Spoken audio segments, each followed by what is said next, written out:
SRM Tamil பேராயத்தின் மாபெரும் பேச்சு போட்டி சொல் தமிழா சொல் பிரம்மாண்ட இறுதிச் சுற்று ஏப்ரல் 7 எஸ்ஆர்எம் பல்கலைக்கழகம் Kattankulathur. MCR Pure Cotton Club, formals and casual shirts. Satyabama Institute of Science and Technology, admissions open. Hi, எல்லாருக்கும் வணக்கம். நான் தான் மணிமேகலை பேசுறேன். கலாட்டா பிங்க் தமிழ்நாடு's #1 women channel வர ஏப்ரல் 6 அன்னைக்கு ஒரு சூப்பரான ரொம்ப புதுமையான ஒரு ஈவென்ட் பண்ண போறாங்க. கலைவாணர் அரங்கம்ல கலாட்டா பிங்க் கோல்டன் குயின் அவார்ட்ஸ் அப்படின்னு சொல்லிட்டு ஒரு சூப்பரான அவார்ட் ஃபங்க்ஷன் நடக்க போகுது. பெண்களால் பெண்களை கொண்டாடும் ஒரு நிகழ்வு அப்படி வந்து சொல்லலாம். ஸோ அது வந்து ரொம்ப சூப்பரான ஒரு விஷயம் என்ன அப்படின்னு வந்து பார்த்தீங்கன்னா, டிஜேல இருந்து பவுன்சர்ல இருந்து டிஓபில இருந்து கோஆர்டினேட் பண்றவங்கல இருந்து எல்லாமே விமனே எடுத்து முன்னாடி நின்று இதை வந்து செய்ய போறாங்க. ரொம்ப எக்ஸைட்டடா இருக்கு. லைக் ஃபர்ஸ்ட் டைம் எவர் இந்த மாதிரி ஒரு விஷயம் நடக்குது அப்படிங்கும்போது அண்ட் அதுல நானும் கலந்துக்கிறேன் அப்படிங்கிறது எனக்கு ரொம்ப சந்தோஷமா இருக்கு. ஸோ கண்டிப்பா ஏப்ரல் 6 கலைவாணர் அரங்கம் கண்டிப்பா எல்லாரும் வந்துருங்க. நானும் அங்க வரேன். எல்லாரும் மீட் பண்ணலாம். அதிமுக என்ற இந்த மாபெரும் இயக்கத்தை மக்கள் மத்தியில் பிரிந்திருக்கிறது என்ற மாயையை போக்கி இல்லப்ப பரவாயில்ல எல்லாரும் ஒன்னாயிட்டாங்க, ஜெயிச்சிடும், அதிமுக அப்படி என்ற ஒரு நிலையை உருவாக்க வேண்டும். இதுலதான் பல முரண்கள் இருக்கிறதா பேசப்படுது. அது சாத்தியமே இல்லை.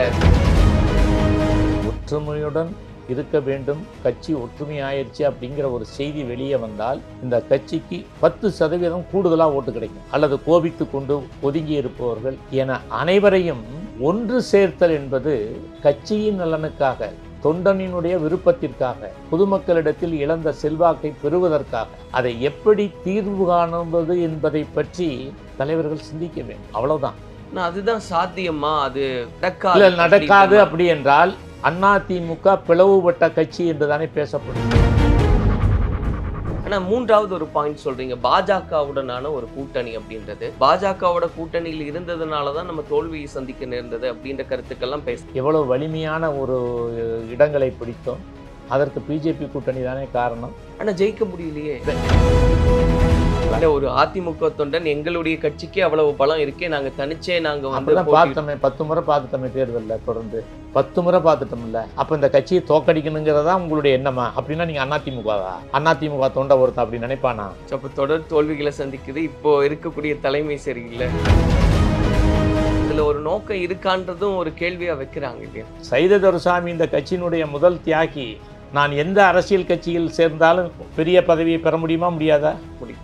ஏன் விரும்பல? தாவேகா, அதிமுக இன்னும் சில கட்சிகளை சேர்த்துக்கிட்டாலும் ஜெயிக்கிறதுக்கான தன்மை இருக்கு. களத்துல போனா தான் தெரியும் உங்களுக்கு ஜெயிக்க முடியுமா முடியாதான்னு. தளபதிகள் வேணும் இல்லையா களத்துல? தளபதிகள் எல்லாம் பிடிச்சி உள்ள போட்டாங்கன்னா என்ன பண்ணுவீங்க? வணக்கம் சார். வணக்கம். ஒரு 2 நாளாவே நீங்க முன்வைத்த அந்த கருத்து குறித்து தான் பரவலா பேசப்படுது அப்படின்னு நம்ம பார்க்க வேண்டியதா இருக்கு. இந்த சமயத்துல ஏன் இவ்வளவு நாள் பேசாம இப்ப பேசுறார் அப்படின்ற ஒரு கேள்வி வருது. எப்போ எது தேவையான நேரத்தில் எதையும் சரியில்லை கட் பண்ணிடுவேன். தேவைப்படும் போது ஒரு செயலை செய்வது, தேவைப்படுகின்ற பொழுது உதவி செய்தல், வழிகாட்டுதல், அப்படி செய்கின்ற பொழுதுதான் அதற்கு ஒரு மரியாதையும் அதுக்கு ஒரு முழு பயனும் கிடைக்கும். அந்த வகையில் அதிமுகவுக்கு இப்பொழுது நான் சொல்லுகின்ற ஆலோசனை இந்த தருணத்தில் தேவை. அதற்காக சொன்னேன். அது ஒரு சரியான சமயமா இருக்கும்ன்றது. இது சரியான சமயம் என்பதில் எந்த மாற்று கருத்தும் இல்லை. அது எல்லா பகுதியிலிருந்தும் தொண்டர்கள், பொதுமக்கள் என்னோடு தகவல் தெரிவிக்கின்ற பொழுது, பேசுகின்ற பொழுது சரியான நேரத்தில் சொன்னீங்க என்று தான் ஒவ்வொருவரும் அதை பேசி கொண்டிருக்கிறார். ஆனால் இவ்வளவு காலமும் ஒரு தேவை இருந்தது இல்லையா சார்? ஏன்னா ஒன்றுபட்ட அதிமுகவா இருக்கணுன்ற குரல்கள் ஓங்கி ஒழிச்சுக்கிட்டே தான் இருந்தது. ஆனால் இவ்வளவு காலம் பேசாமல் இப்போ பேசினதுக்கான காரணம் தான் அதுக்கு ஏதாவது உள்நோக்கம் இருக்கோ அப்படின்னு. இல்லைங்க, ஒரு உண்மையை அல்லது ஒரு தேவையை என்னங்கிறத முதல்ல புரிஞ்சுக்குங்க. தேர்தல் வர இருக்குது, புரியுதா? இந்த தேர்தல் வருகின்ற நேரத்தில் களத்தில் அதிமுக இருக்குது. களத்தில் இருக்கிற அதிமுக வெற்றி பெறணும். அதிமுகவுக்கு எத்தகைய சவால் இருக்கிறது நல்லா புரிஞ்சுக்குங்க. திமுக ஒரு வலிமையான கூட்டணியோடு இருக்கிறது.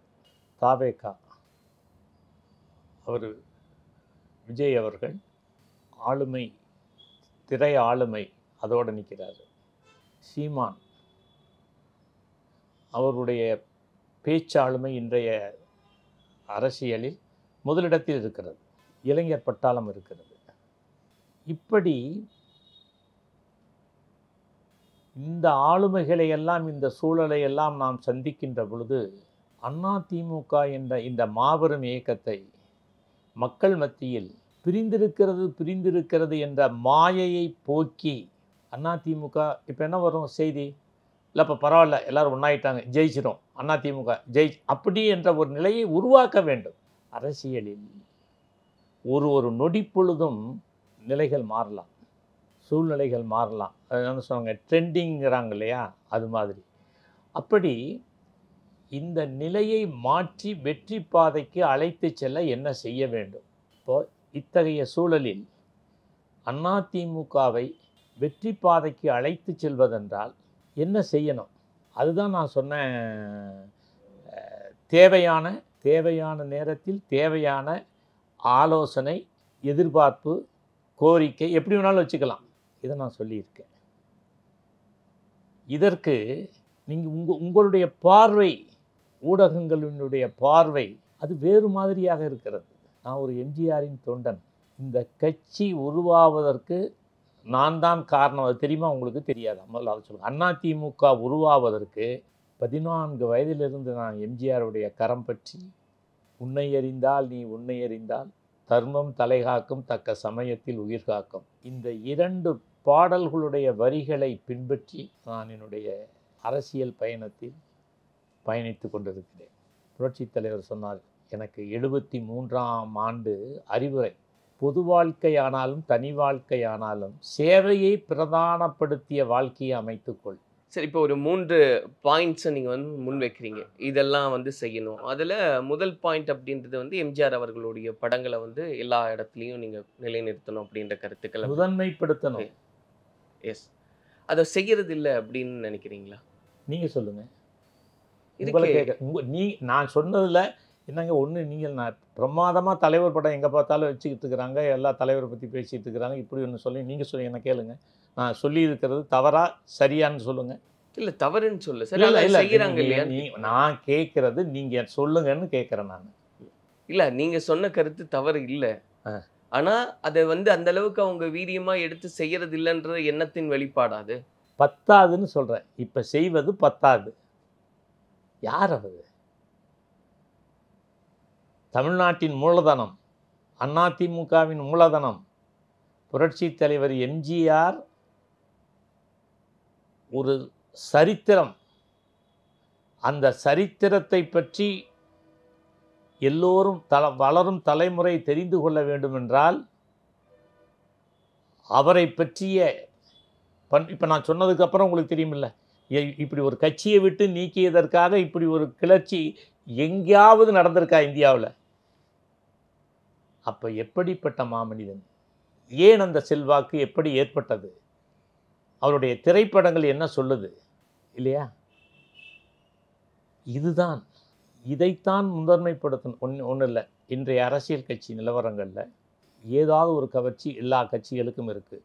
அதிமுகவுக்கு எவ்வளவு பெரிய கவர்ச்சி இருக்குது. புரட்சி தலைவர் எம்ஜிஆர் என்ற ஆளுமை, புரட்சி தலைவர் அம்மா என்ற ஆளுமை, புரட்சி தலைவர் எம்ஜிஆருடைய திரைப்பாடல்கள், அவருடைய திரைப்படங்கள், அவருடைய பாடல்களின் கருத்துக்கள், திரை வசனங்கள் குவியலாக கிடக்கிறது. எல்லா காலத்திற்கும் பொருந்தும். மக்களுக்கு தேவையானவற்றை தேவையான கோணங்களில் சொல்லியிருக்கிறார். அதை முதன்மைப்படுத்த வேண்டாமா? ஏன் புரட்சி தலைவி அவங்களுடைய பெயரை குறிப்பிடலை சார்?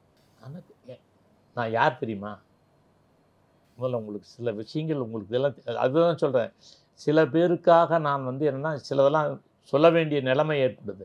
இல்லை, இந்த கேள்விகள்லாம் என்னுடைய கேள்வி நேரடியாக கிடையாதுங்க. இது பேசப்படுது அப்படின்றது தான் நான் உங்ககிட்ட சொல்கிறேன். அதனால இப்போ இந்த முதல் பாயிண்ட் எடுத்து இரண்டாவது வந்து ஒருங்கிணைந்த அதிமுகவா ஒன்று திரளணும் அப்படின்ற ஒரு கருத்தை முன்வைக்கிறீங்க. இதில் தான் பல முரண்கள் இருக்கிறதா பேசப்படுது.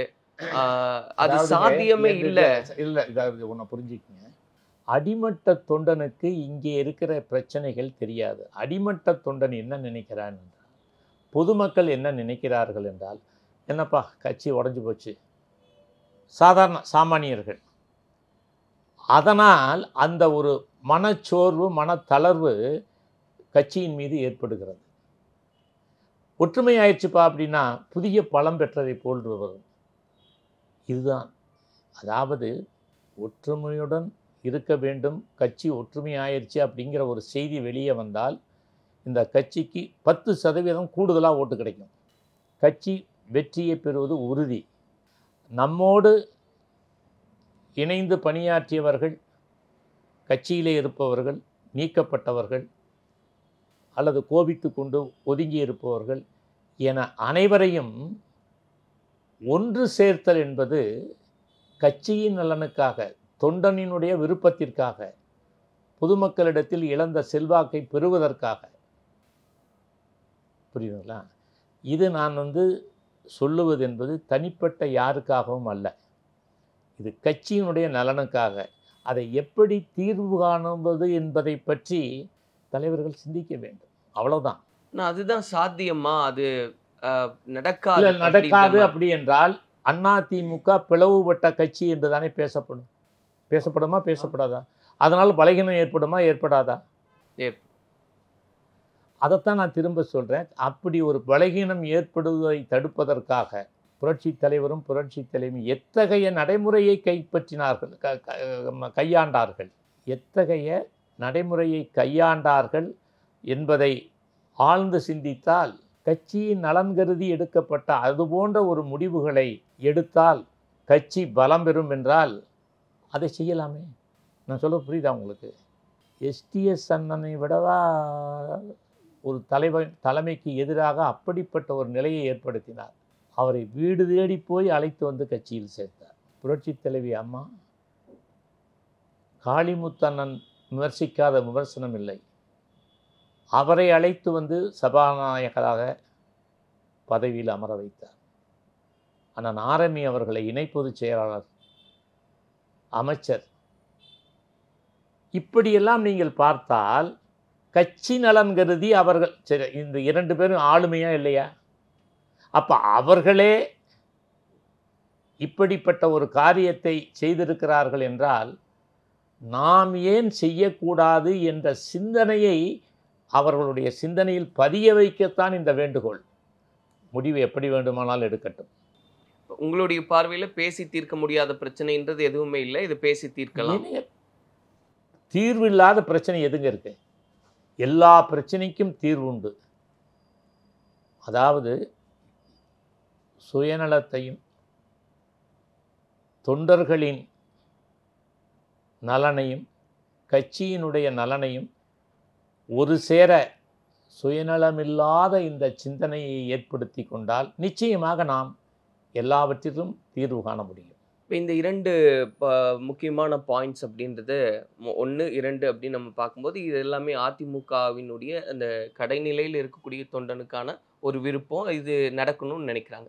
ஆனால் 3வது ஒரு பாயிண்ட் சொல்றீங்க, பாஜகவுடனான ஒரு கூட்டணி அப்படின்றது.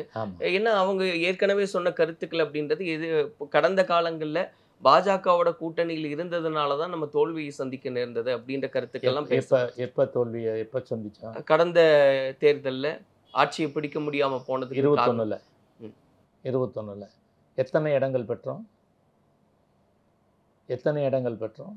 எவ்வளவு வலிமையான ஒரு இடங்களை பிடித்தோம்? அதற்கு பிஜேபி கூட்டணி தானே காரணம். ஆனா ஜெயிக்க முடியலையே. அதைத்தான் இருங்க. 21ல் தோல்வி, 24 பார்லிமெண்ட் தேர்தலில்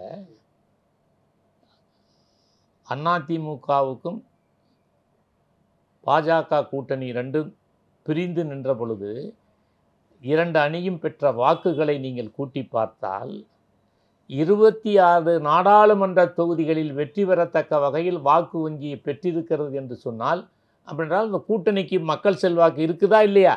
ஒரு தேர்தலில் ஒரு முடிவு எடுக்கின்ற பொழுது அடுத்த தேர்தலில் அந்த முடிவு மாறுதல் பெறுகிறதா இல்லையா? முதல் சட்டமன்ற தேர்தலில் வெற்றி பெற்றவர்கள் அடுத்த சட்டமன்ற தேர்தலில் ஆளுங்கட்சியானதற்கு பிறகு தொடர்ந்து வெற்றி பெறுகிறார்களா? அதனால் தேர்தலில் வெற்றி வியூகம் அமைப்பதுதான் மிகச்சிறந்த ஒரு முடிவு. புரியுதா? இன்னொரு காரணம் தெரியுமா உங்களுக்கு? ஏன் மத்திய அரசோடு இணக்கமாகவும் மத்திய அரசில் இடம்பெற்றிருக்கின்ற பாஜகவோடு கூட்டணி வைக்க வேண்டும் என்ற ஒரு கருத்தை நான் திரும்ப திரும்ப வலியுறுத்தி கொண்டிருக்கிறேன் என்றால் என்ன காரணம் தெரியுமா? அதை முதல்ல புரிஞ்சுக்குங்க.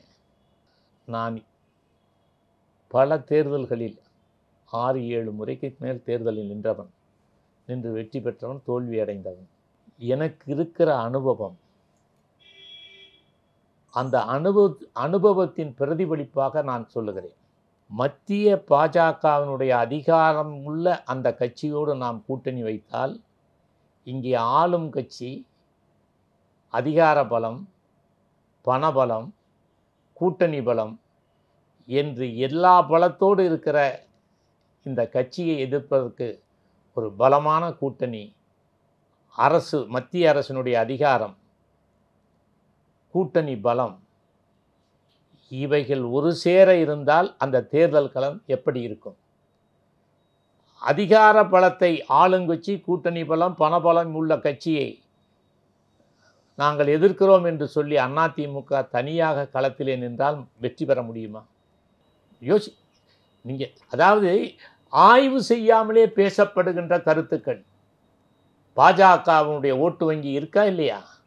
இருக்கு சார். ஆனா தமிழ்நாட்டுல வந்து திமுக அதிமுக தான் அங்கு இரண்டுக்கும் போட்டி அப்படின்றது இருக்கும்போது நமக்கே ஒரு தனித்த பலம் இருக்கே, ஏன் அவங்களோட எல்லாம் ஒரு அப்படி நினைக்கிறவங்க இந்த கட்சி தோக்கணும்னு நினைக்கிறவங்களா, ஜெயிக்கணும்னு நினைக்கிறவங்களா? திமுகவினுடைய பிரதிநிதியா இருந்து சொல்றாங்களா, இல்ல அதிமுகவினுடைய பிரதிநிதியா இருந்து சொல்றாங்களா? இல்ல, ஒரு அதிமுக தொண்டன் எங்களுடைய கட்சிக்கே அவ்வளவு பலம் இருக்கே, நாங்க தனிச்சே நாங்க வந்து பார்த்தோமே, 10 முறை பார்த்துட்டோமே தேர்தலில், தொடர்ந்து 10 முறை பார்த்துட்டோம்ல.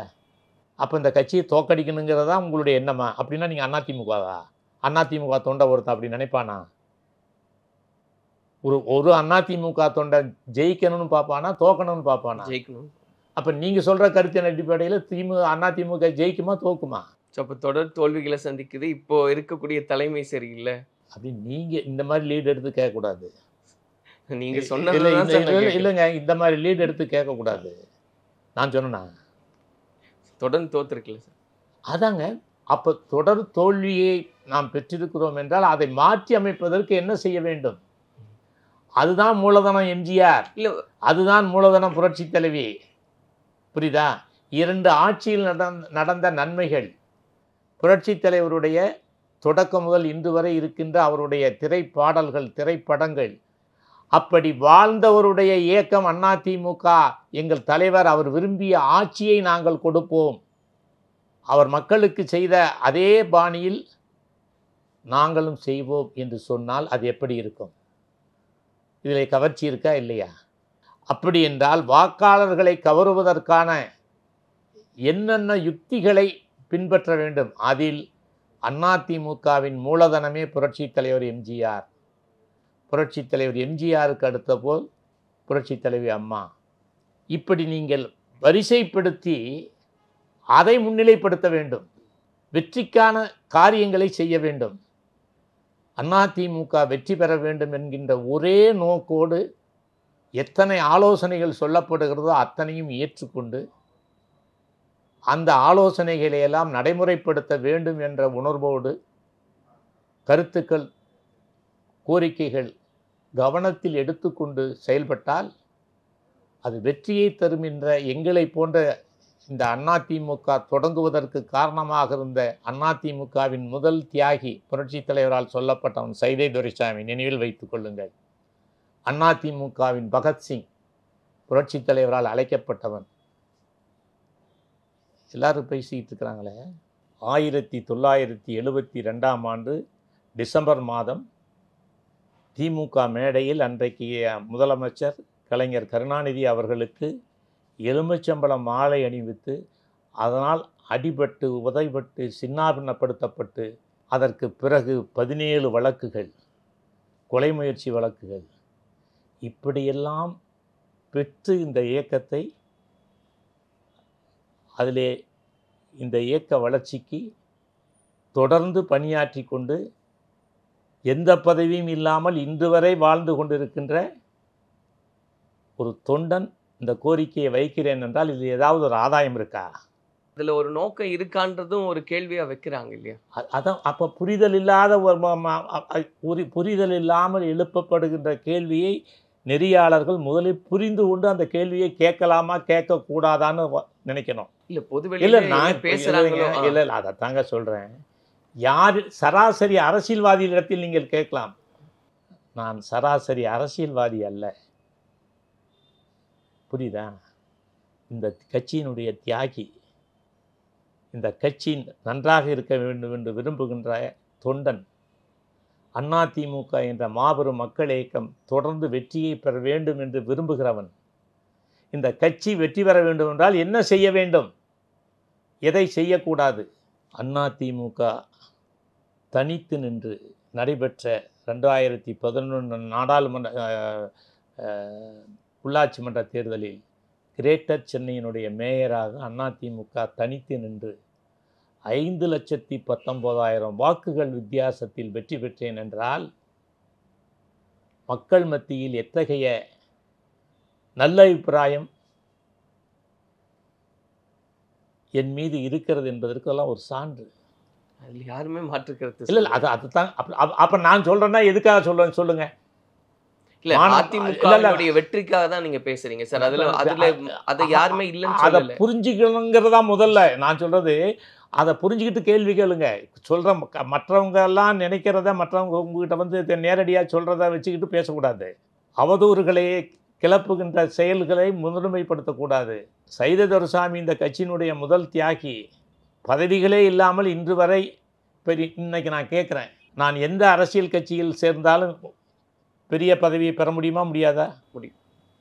ஏன் விரும்பலை? என் தலைவன் எம்ஜிஆர் பாதையில் மக்களுக்கு சேவை செய்ய வேண்டும் என்பதுதான் என்னுடைய ஒரே நோக்கமே தவிர பதவியை பெறுவது, பணம் சம்பாதிக்க அலைவது என்ற அந்த சராசரி அரசியல்வாதிகளின் பண்புகளை நான் கடைப்பிடிப்பதில்லை. அதனால் நீங்கள் நான் சொல்லுவதற்கு நான் சொல்லுகின்ற கருத்துக்கள் அனைத்தும் அதிமுகவை வெற்றி பாதைக்கு அழைத்து செல்ல என்ன செய்ய வேண்டும்? தியாகம் பண்ணுங்க. ஒவ்வொருத்தரும் ஒரு தியாகம் பண்ணுங்க. சுயநலமற்ற தன்மையோடு செயல்பட்டால் பிரச்சனைக்கு தீர்வு இருக்குமா இருக்காதா? இருக்கும். யார் என்ன தியாகம் பண்ண அதெல்லாம் இதெல்லாம் நான் சொல்ல தேவையில்லைன்னு சொல்கிறேன். என்ன தியாகம் செய்தால், என்ன நடவடிக்கை எடுத்தால் இதற்கு பிரச்சனை தீருமோ அதை செய்யணும். ஒருவருக்கொருவர் விட்டு கொடுத்தல், ஒருவருக்கொருவர் சமரசமாக போவதல், ஒருவருக்கொருவர் எந்த விதமான கசப்புணர்ச்சி இல்லாமல், சரி நம்ம குழந்தை நம்ம மேலே மலம் கழிச்சிட்டா நம்ம என்ன கோவிச்சுக்குவான் இல்லையா? அப்படி ஒவ்வொன்றையும் பெரிதுபடுத்தாமல் ஒருவருக்கு ஒருவர் விட்டு கொடுத்து, புரட்சித் தலைவர் எம்ஜிஆர் பாதை, புரட்சித் தலைவி அம்மா பாதையில் இந்த கருத்தின் அடிப்படையில் செயலாற்ற வேண்டும். அப்பொழுதுதான் இந்த கட்சியை காப்பாற்ற முடியும். இல்லை சார், நான் அது இப்போ நீங்கள் வந்து அதிமுக ஜெயிக்கணும்னு உங்களுடைய கருத்துக்களை முன்வைக்கிறீங்க. நீங்கள் சொன்ன மாதிரி பாஜகவோட கூட்டணி வச்சா அதிமுக ஜெயிக்கிறதுக்கான வாய்ப்புகள் இருக்குது அப்படின்னு. என்ன தேர்தல் களத்தில் நீங்கள் வந்து எங்கே நான் ஒன்று கேட்குறேன். தேர்தல் களத்தில் திமுக ஆட்சி அதிகாரம், கூட்டணி பலம், பணபலம், இதற்கு மத்தியில் அதிமுக தனித்து நின்றால் என்ன ஆகும்? வலிமையான கூட்டணியே அமைத்தாலும் அதிகாரம் இல்லை என்றால் என்ன ஆகும்? இதையெல்லாம் ஆழ்ந்து சிந்திக்க வேண்டும். தமிழ்நாட்டில் இருக்கின்ற அனைத்து ஒன்றுபட்ட எண்ணமுடைய கட்சிகளை ஒருங்கிணைத்தல் என்ற அதை முன்னெடுத்தல். நாட் ஓன்லி பிஜேபி, நான் சொல்கிறது பிஜேபி ஏன் வேண்டுமென்றால் மத்திய அரசிலிருந்து நிறைய திட்டங்களை நிறைவேற்றுவதற்கு அதிகாரம், தேர்தலில் தவறுகள் நடக்காமல் இருப்பதற்கு பாதுகாப்பு அரணாக மைய அரசை பயன்படுத்த வேண்டும். இப்படி அறிவார்ந்த சிந்தனைகளை சிந்தித்து இந்த கூட்டணி அமைக்க வேண்டும் என்பதுதான் எங்களை போன்ற தொடக்க கால தொண்டர்களினுடைய விருப்பம். நீங்கள் சொன்ன மாதிரி நாட் ஒன்லி பிஜேபி, இதுதான் அந்த இடத்துல வந்து நிறைய பேர் என்ன யோசிக்கிறாங்கன்னா, இப்போ இருக்கக்கூடிய சூழ்நிலையில் கருத்தில் வச்சுட்டு தாவேகா, அதிமுக இன்னும் சில கட்சிகளை சேர்த்துக்கிட்டாலும் ஜெயிக்கிறதுக்கான தன்மை இருக்கு. களத்தில் போனால் தான் தெரியும் உங்களுக்கு ஜெயிக்க முடியுமா முடியாதான்னு. தளபதிகள் வேணும் இல்லையா? களத்தில் தளபதிகள் வேணுமா வேண்டாமா? தளபதிகள் எல்லாம் பிடிச்சி உள்ளே போட்டாங்கன்னா என்ன பண்ணுவீங்க? இப்போ சங்கர் வீட்டில் கூட போய் வீடு பூந்து அசிங்கப்படுத்தினாங்க. என்ன நடந்தது? தேர்தல் நாளைக்கு. இன்றைக்கி எல்லாரையும் பிடிச்சி உள்ளே போட்டால் என்ன பண்ணுவீங்க? அதனால ஒரு அதிகாரம் மிக்க அதை தாங்க சொல்கிறேன். யாருக்காவது அது அனுபவம் இருக்கா? நான் தேர்தலில் நின்னவங்க, நான் அதெல்லாம் சந்தித்தவங்க.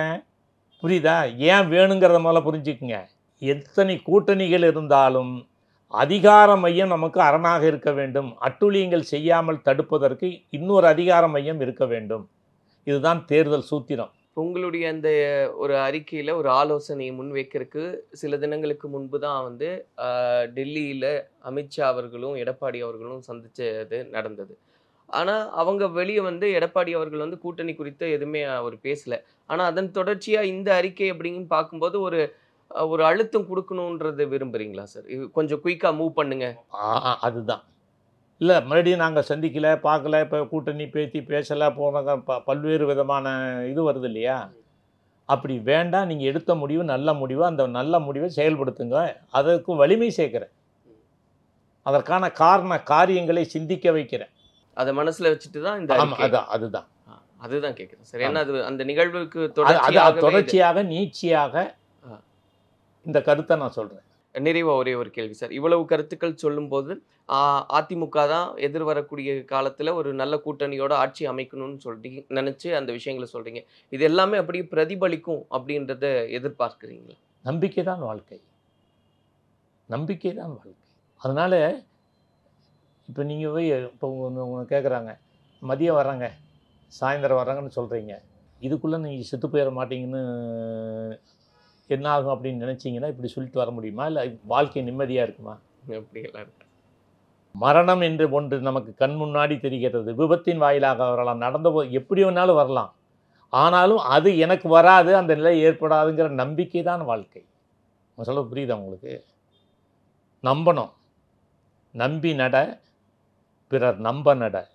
பொது வாழ்க்கையில் எப்பொழுதும் நம்பகத்தன்மையை காப்பாற்ற வேண்டும். புரட்சித் தலைவர் எம்ஜிஆரை நம்பி நட, மக்கள் நம்ப நட. இதுதான் என்னுடைய ஒரே வேண்டுகோள். சார், இதெல்லாமே நடக்கக்கூடிய சூழலில் அகெயின் ஆக்டிவ் பாலிடிக்ஸ்க்கு வர வாய்ப்பு உண்டா சார்? நான் சேவையாளன். சேவை செய்வது வேறு, அரசியல் என்பது வேறு அப்படின்னு நீங்கள் வேறுபடுத்தினீங்கன்னா அதுக்கு நான் என்னால் பதில் சொல்ல முடியாது. பிறருக்கு உதவி செய்வதும், பிறருடைய தேவையை புரிந்து அவரோடு பணியாற்றுவதும், அதை தீர்த்து வைத்து மக்களுக்கு ஒரு தேவை என்றால் அந்த தேவையை பூர்த்தி செய்வதும், பிரதிபலன் பாராமல். மனித நேயம்னா என்ன தெரியுமா உங்களுக்கு? சாதிகளை கடந்து, மதங்களை கடந்து சக மனிதனை உறவாக எண்ணுகின்ற சிந்தனை. புரியுதா?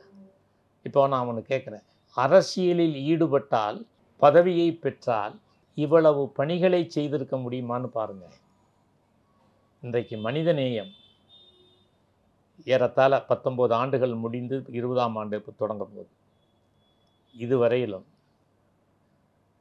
4500க்கு மேற்பட்ட இளைஞர்களை IAS IPS என்ற உயர் பதவியிலும்,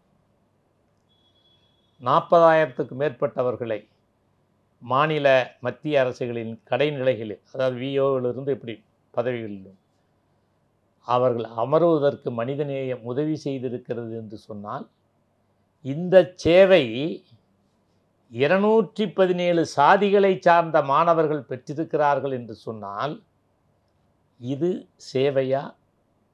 இந்த சேவை தேவையா? இந்த சேவை செய்வது மக்களுக்கானதா? எல்லாம் யோசிங்க. புரியுதா? இது எதுக்கு நான் உங்களுக்கு இதெல்லாம் சொல்ல மாட்டேன் நான். ஏன்னா நீங்கள் சொல்ல வைக்கிறீங்க. ஏன்னா ஒன்று உங்களுக்கு புரிதல் ஏற்படணும். இதன் மூலம் மற்றவங்களுக்கு இந்த புரிதல் ஏற்படணும். அதுக்காகத்தான் நான் சொல்கிறேன். புரியுதா உங்களுக்கு? நான் அரசியல்வாதி அல்ல. நான் எம்ஜிஆரின் தொண்டன். புரட்சி தலைவர் எம்ஜிஆர் எப்படி இந்த மண்ணுக்கும் மக்களுக்குமான மனிதனாக வாழ்ந்து உழைத்து சம்பாதித்த பணத்தை அத்தனையும் வாரி வாரி கொடுத்து மக்களுக்கான மனிதனாக இன்றைக்கும் வாழ்ந்து கொண்டிருக்கிறாரோ, அப்படிப்பட்ட ஒரு வாழ்க்கையை அமைத்து கொள்ள வேண்டும், அந்த பாதையில் பயணிக்க வேண்டும் என்ற வகையில் வாழ்ந்து கொண்டிருப்பவன்.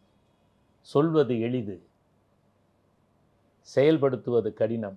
சொல்லுக்கும் செயலுக்கும் இடைவெளி இல்லாமல் வாழ்ந்து காட்டி எம்ஜிஆர் பாதையில் வழிகாட்டு. இதுதான் நான் சொல்கிற ஒரே என்னுடைய, அதாவது உங்கள் கேள்விக்கெல்லாம் நான் சொல்கிறது பதில் இது ஒன்று தான். நல்லது சார். நிறைய கருத்துக்களை முன் வச்சிருக்கீங்க. இல்லை, என்னை சொல்ல வச்சுட்டீங்க. நான் அதனால இல்லை, நான் இப்போ மற்ற பேட்டியில் நான் சொல்லலை. இப்போ நீங்கள் ஆரம்பித்த உடனேயே எனக்கு சில விஷயங்களை சொல்லணுங்கிற ஒரு, ஏன்னா அந்த உண்மை புரிதல் வேணுங்கிறதுக்காக சொல்கிறேன். இப்போ நான் சொன்ன இந்த தகுதிகள்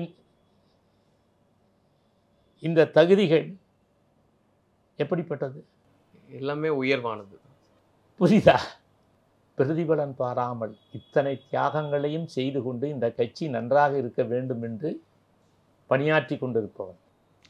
அதுதான் சார், உங்களுடைய அந்த இதெல்லாம் நடக்கணும் அப்படின்னு நிறைய எண்ணங்களை வெளிப்படுத்தியிருக்கீங்க. எதிர்வரும் காலங்களில் அது எப்படி நடக்குது அப்படின்றத பார்க்கலாம். நல்லதே நடக்கும் நினைங்க. நடக்கட்டும். நல்லதே நடக்கும். எஸ்ஆர்எம் தமிழ் பேராயத்தின் மாபெரும் பேச்சு போட்டி சொல் தமிழா சொல் பிரம்மாண்ட இறுதிச் சுற்று ஏப்ரல் 7 எஸ்ஆர்எம் பல்கலைக்கழகம் Kattankulathur. MCR Pure Cotton Club, formals and casual shirts. Satyabama Institute of Science and Technology, admissions open. Hi, எல்லாருக்கும் வணக்கம். நான் தான் மணிமேகலை பேசுறேன். கலாட்டா pink Tamil Nadu number 1 women channel வர ஏப்ரல் 6 அன்னைக்கு ஒரு சூப்பரான ரொம்ப புதுமையான ஒரு ஈவென்ட் பண்ண போறாங்க. கலைவாணர் அரங்கம்ல கலாட்டா பிங்க் கோல்டன் குவீன் அவார்ட்ஸ் அப்படின்னு சொல்லிட்டு ஒரு சூப்பரான அவார்ட் ஃபங்க்ஷன் நடக்க போகுது. பெண்களால் பெண்களை கொண்டாடும் ஒரு நிகழ்வு அப்படின்னு வந்து சொல்லலாம். ஸோ அது வந்து ரொம்ப சூப்பரான ஒரு விஷயம். என்ன அப்படின்னு வந்து பார்த்தீங்கன்னா, டிஜேல இருந்து, பவுன்சர்ல இருந்து, டிஓபில இருந்து, கோஆர்டினேட் பண்றவங்கல இருந்து எல்லாமே விமனே எடுத்து முன்னாடி நின்று இதை வந்து செய்ய போறாங்க. ரொம்ப எக்ஸைட்டடா இருக்கு. லைக் ஃபர்ஸ்ட் டைம் எவர் இந்த மாதிரி ஒரு விஷயம் நடக்குது அப்படிங்கும்போது, அண்ட் அதுல நானும் கலந்துக்கிறேன் அப்படிங்கிறது எனக்கு ரொம்ப சந்தோஷமா இருக்கு. ஸோ கண்டிப்பா ஏப்ரல் 6 கலைவாணர் அரங்கம், கண்டிப்பா எல்லாரும் வந்துருங்க. நானும் அங்க வரேன். எல்லாரும் மீட் பண்ணலாம்.